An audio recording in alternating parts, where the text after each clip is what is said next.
In the shadowed corners of American history lie stories of unimaginable darkness. Tales of men who derive twisted pleasure from taking lives, leaving communities shattered and justice systems tested. If you're new here or appreciate deep dives into real-life mysteries, hit that like button and subscribe for more compelling true crime compilations. Let's begin with our first case. Number 1.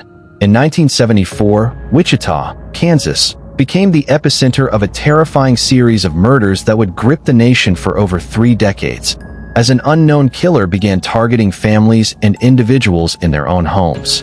How could a devoted church leader and family man conceal a monstrous double life, driven by an inner compulsion he called Factor X?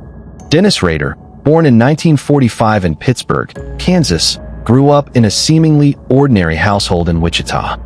The eldest of 4 sons, his parents were hardworking, his mother a bookkeeper and his father a utility worker and former Marine. Raised in a Lutheran family, Rader attended church regularly and was baptized young. However, he later described feeling ignored by his busy parents, fostering early resentments. As a child and teen, he harbored dark fantasies, including sadistic thoughts about controlling and harming women. He exhibited troubling behaviors, such as torturing animals and engaging in voyeurism, spying on neighbors while indulging in private rituals involving bindings and stolen clothing. Despite these hidden issues, Rader appeared unremarkable to peers, quiet, average in school, and not involved in sports or clubs. He graduated high school in 1963, briefly attended college, then joined the U.S. Air Force in 1966, serving overseas in places like Japan and earning an honorable discharge in 1970. Returning to Wichita, Rader married Paula Dietz in 1971, a secretary he met through church. They had 2 children, a son and daughter, and he built a stable life, earning an associate's degree in electronics and a bachelor's in administration of justice from Wichita State University in 1979. Professionally, he worked as an assembler at a camping gear company, then as a security installer for ADT from 1974 to 1988, ironically helping people protect against intruders like himself. In 1991, he became a compliance officer in Park City, enforcing local ordinances with a strict, sometimes overzealous demeanor that irked neighbors, leading to complaints and restraining orders from women he harassed. But beneath this facade lurked the BTK Killer, named for his self-described method of bind, torture, kill. Starting in January 1974, Rader committed his first known crimes against the Otero family, Joseph Sr., Julie, and their children Joseph Jr. and Josephine, all found bound and suffocated in their home. He had stalked them beforehand, cutting phone lines and entering under the pretense of being a fugitive. Just months later, in April, he targeted Catherine Bright, a young woman home with her brother. A struggle ensued, leading to her death by stabbing and strangulation after he shot her sibling, who survived and escaped. Rader's pattern involved meticulous planning. He selected victims through reconnaissance, often while on the job or in his community. In 1977, he killed Shirley Vian after a random encounter, locking her children in a bathroom before strangling her. That December, Nancy Fox met a similar fate after Rader broke into her duplex and waited for her return. His killings continued sporadically. In 1985, neighbor Maureen Hedge. In 1986, Vicky Wegerle, whom he approached disguised as a repairman. And in 1991, Dolores Davis, abducted from her home. Between murders, Rader taunted authorities with letters and packages detailing his acts, poems, and puzzles, seeking notoriety. He claimed inspiration from other killers and described an uncontrollable demon fueling his sadistic urges. Psychologically, evaluations post-arrest revealed narcissistic, obsessive-compulsive, and antisocial traits, a lack of empathy combined with a need for control and admiration. He maintained projects in journals, reliving fantasies through self-photography and bindings, posing as his victims. This duality shocked the public. How a scout leader, church president, and father could commit such calculated acts over 17 years, blending seamlessly into society. The case went cold in the 1990s, but in 2004, Rader resurfaced with more communications after a newspaper article on the 30th anniversary of the Otero's deaths. He sent items like victims' licenses and bound dolls to media outlets. Crucially, he inquired if a floppy disk could be traced. Police assured him via a newspaper ad it couldn't. He sent one, but metadata linked it to his church computer and name. On February 25, 2005, Rader was arrested near his home. He confessed over hours, detailing all 10 murders calmly, correcting minor facts without remorse. Charged with 10 counts of first-degree murder, he pleaded guilty on June 27, 2005, avoiding the death penalty as Kansas lacked it for pre-1994 crimes. At sentencing on August 18, victims' families spoke. Rader gave a rambling statement, sentenced to 10 consecutive life terms, 175 years minimum. As of 2025, he remains at El Dorado Correctional Facility in solitary, occasionally aiding investigations into unsolved cases like a 1976 Oklahoma disappearance. Rader's capture brought closure, yet it underscored how ordinary exteriors can mask profound evil. But our next case shifts to the Pacific Northwest, where a truck painter's hidden hatred led to one of America's deadliest killing sprees. As the Green River Killer, Ridgway murdered at least 49 women, mostly sex workers and teenage runaways, from 1982 to 1998 in Washington and Oregon. He confessed to 71, 90 plus, admitting he lost track. Targeting those easy to pick up along highways, he'd gain trust by showing his son's photo, then strangle them during or after encounters in his truck, home, or woods, often from behind with hands or ligatures. Bodies were dumped in clusters near rivers, airports, or forests, sometimes transported across state lines to mislead police. He returned to some sites for further acts, reducing his need for new victims.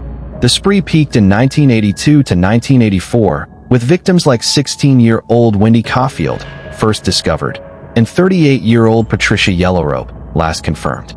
Psychologically, Ridgway's actions stemmed from childhood trauma, psychopathic traits, and a desire for control.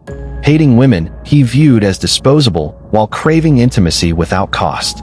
The unfolding terror began in July 1982 with Caulfield's body. By year's end, 5 more surfaced, prompting a task force including profiler John Douglas and consultations with Ted Bundy, who accurately predicted behaviors like revisiting sites. Ridgway was suspected early, arrested in 1982 for solicitation, identified in 1983 after a victim's disappearance, but passed a 1984 polygraph. Hair and saliva samples from 1987 went untested until DNA advances.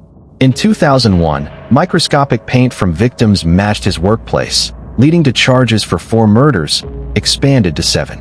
Arrested November 30, 2001, leaving work, Ridgway confessed over months in a plea deal to avoid death, pleading guilty to 48 counts on November 5, 2003, later adding a 49th. He led authorities to remains, like those of Pammy Avent and Rebecca Marrero. Sentenced December 18, 2003, to 49 life terms without parole plus 480 years for evidence tampering. As of 2025, aged 76, he's at Washington State Penitentiary, recently transferred briefly to aid in locating more remains. Ridgway's toll, America's most prolific confirmed serial killer, exposed societal vulnerabilities and investigative gaps. Yet, as one predator's net closed, another's long-dormant trail would resurface through modern science in California. Number 3. In 1976, the quiet suburbs of Sacramento, California, were shattered by a wave of home invasions and assaults that escalated into a statewide nightmare spanning over a decade. How does a former police officer, trained to protect, become a master of terror, evading justice for 40 years while living among his community?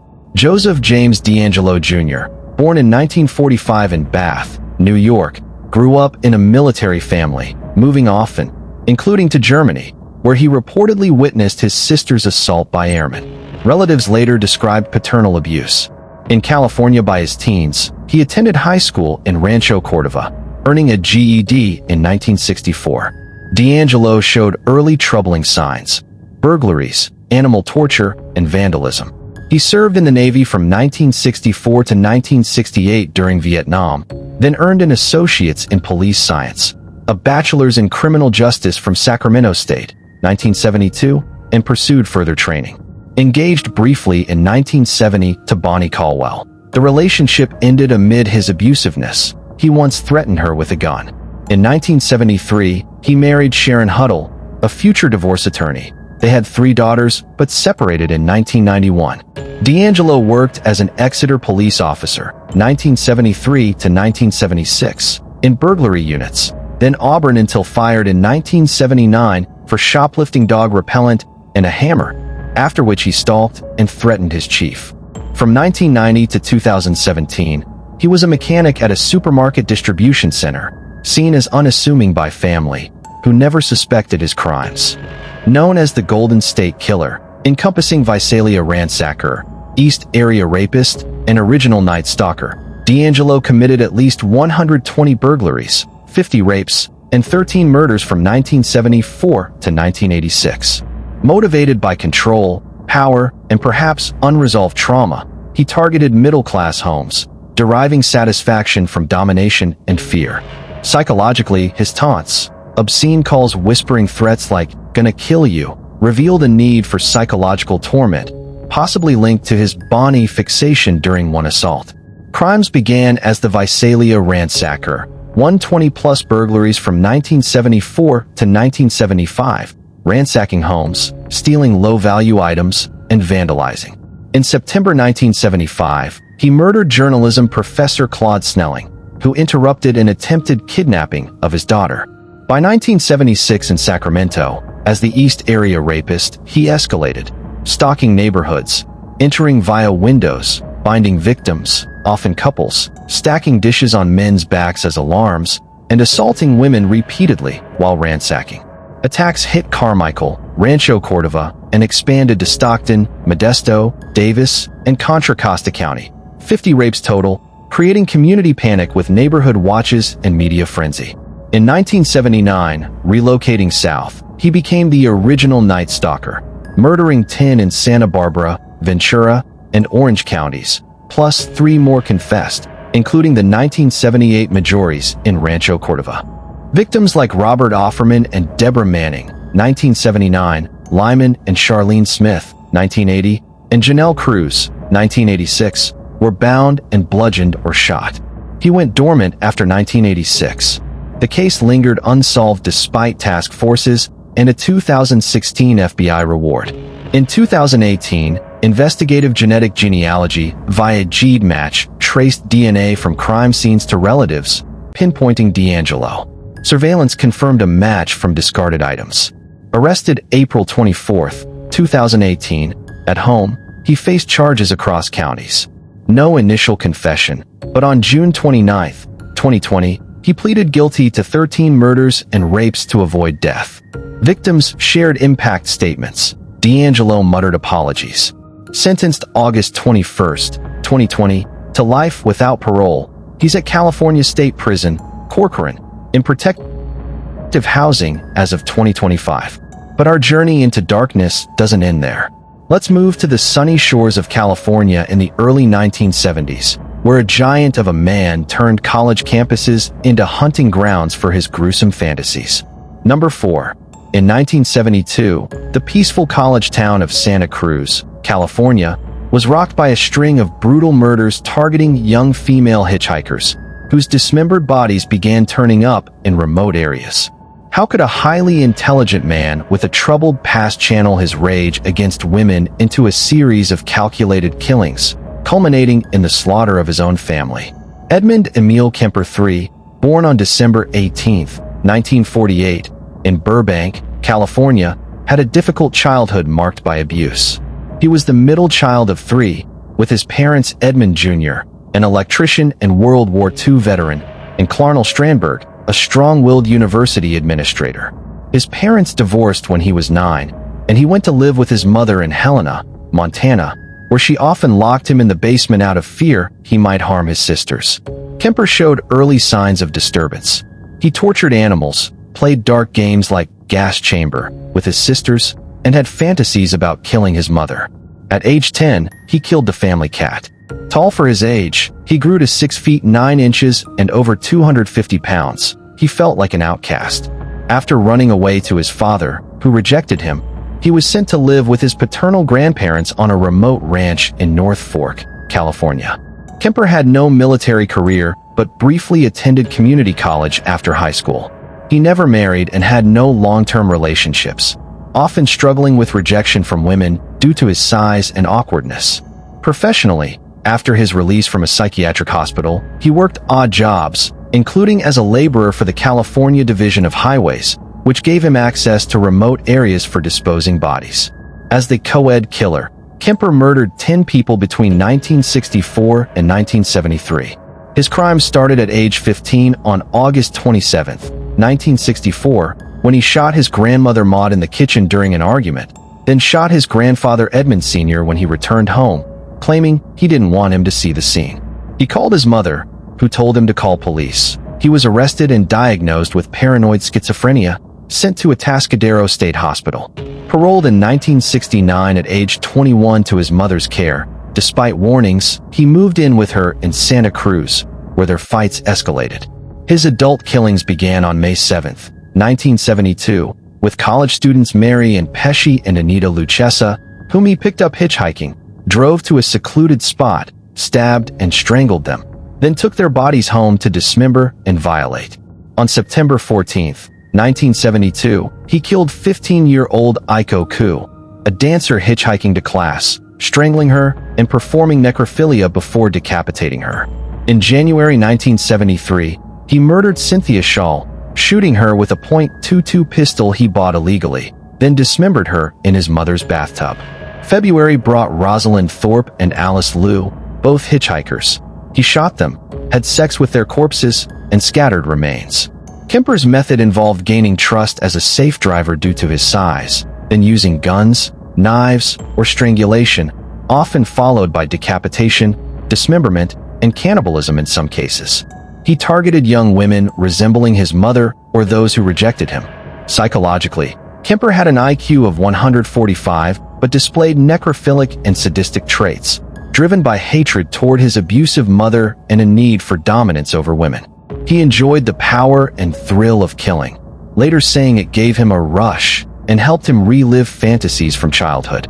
On April 20, 1973, after a final argument, he bludgeoned his sleeping mother Clarnell with a hammer, decapitated her, and abused her body. He then lured her friend Sarah Hallett to the house and strangled her.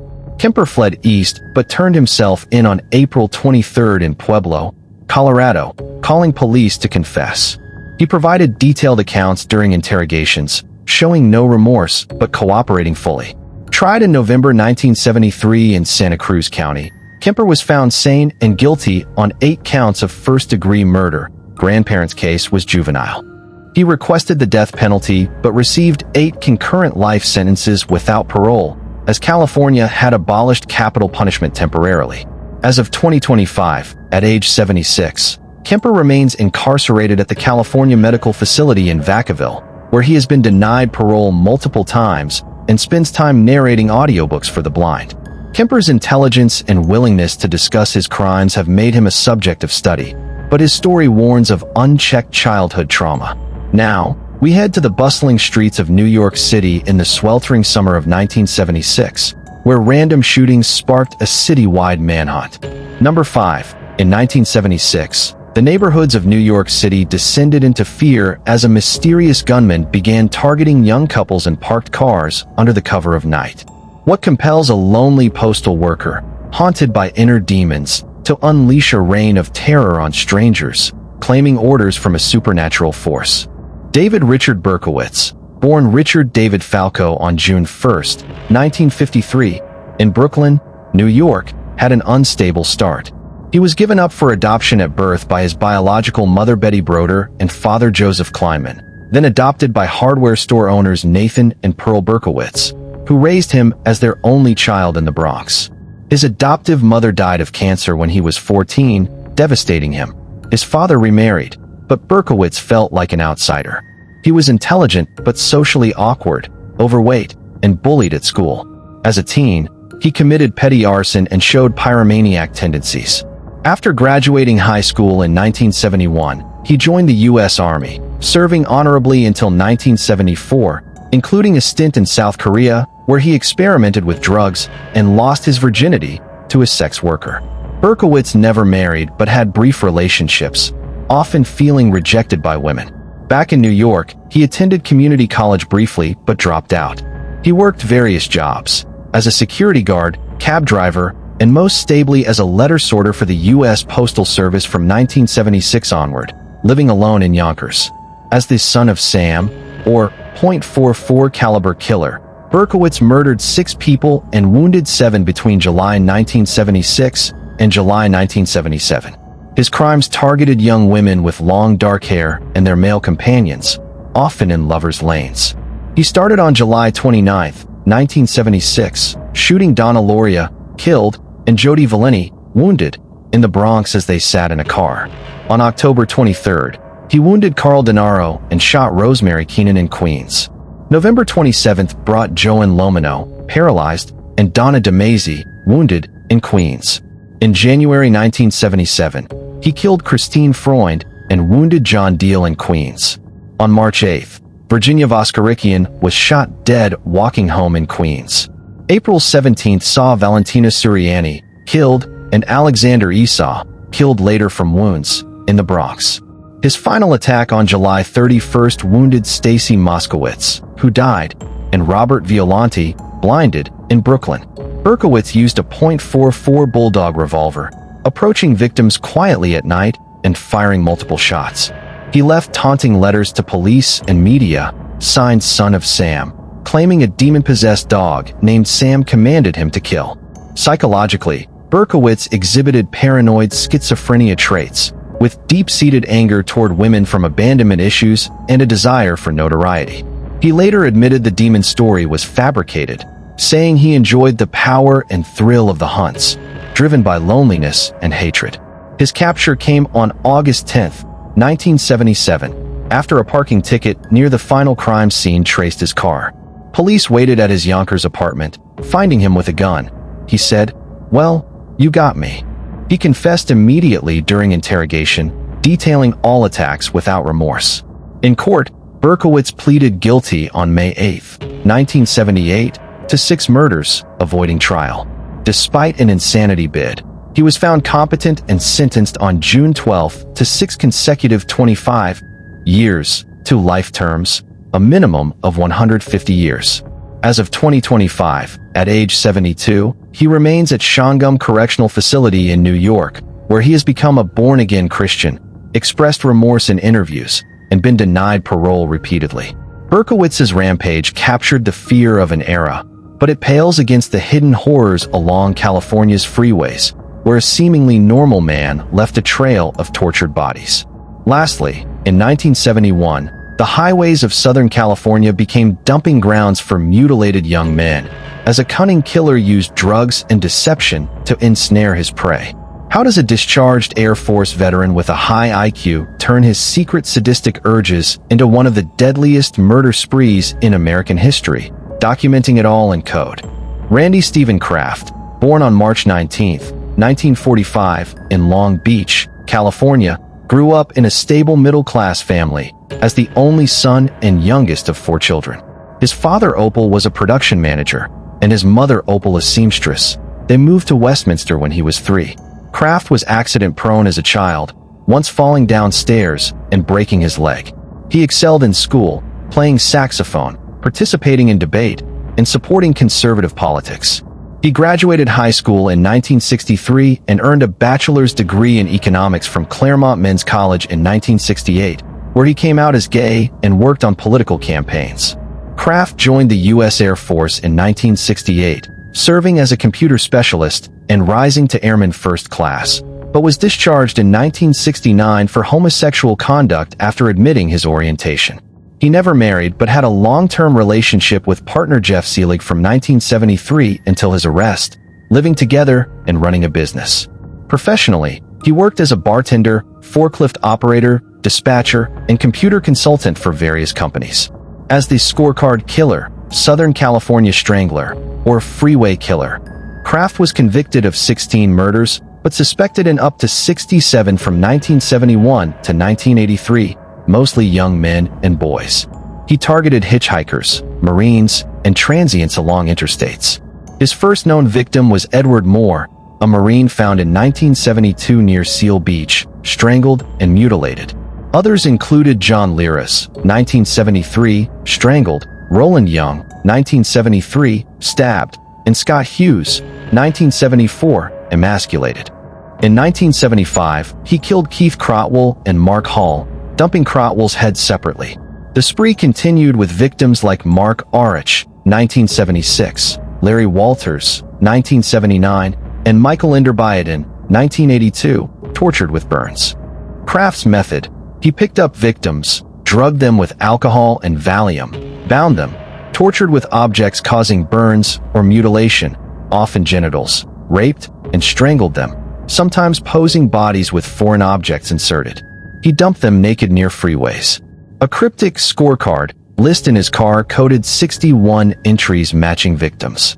Psychologically, Kraft showed psychopathic traits: high IQ, lack of empathy, and sadistic pleasure in torture and control, possibly stemming from repressed sexuality and power fantasies. He enjoyed the suffering, revisiting sites, and keeping trophies like photos and belongings. On May 14, 1983, Highway Patrol pulled him over in Mission Viejo for erratic driving. They found dead Marine Terry Gambrell strangled in the passenger seat. Search revealed the scorecard, photos of victims, and blood evidence. Kraft denied at first, but evidence mounted. His 1988 to 1989 trial in Orange County was the costliest in California history. He was convicted of 16 murders, sodomy, and mutilation. Sentenced to death on November 29, 1989. As of 2025, at age 80, Kraft remains on death row at San Quentin State Prison, with ongoing links to cold cases like a 1980 Oregon victim, but no executions due to California's moratorium. Here we are at the end of today's video. If these chilling tales of hidden monsters have gripped you, hit that like button, subscribe for more true crime deep dives, and comment below which killer story shocked you the most.